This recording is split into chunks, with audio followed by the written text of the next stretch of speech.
முருகா, செந்தூர் வாழ் செல்வக்குமரா, அறுபடை வீடு கொண்டோனே, வேலெடுத்து வீசிக்காட்டி வீரவழி தோற்றுவித்த வீரனே, தமிழரின் தனித்தேவா, இளமையே எழிலே, மரத்தமிழர் மரபு உலகலாம் தழைத்தோங்க, அமுதனும் தமிழ்மொழி அழியாது எவருள்ளத்தும் நின்று நிலை பெற அருள் புரிவாய் அப்பனே.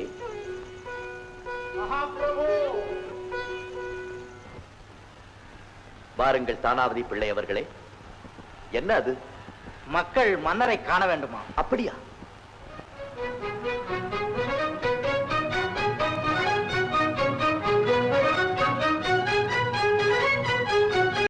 இந்தியாவிலே பேர் போன குடும்பம் என் குடும்பம் தான். என் கூடவா, என் குடும்பத்தாரெல்லாம் உனக்கு இன்ட்ரோடியூஸ் பண்றேன்.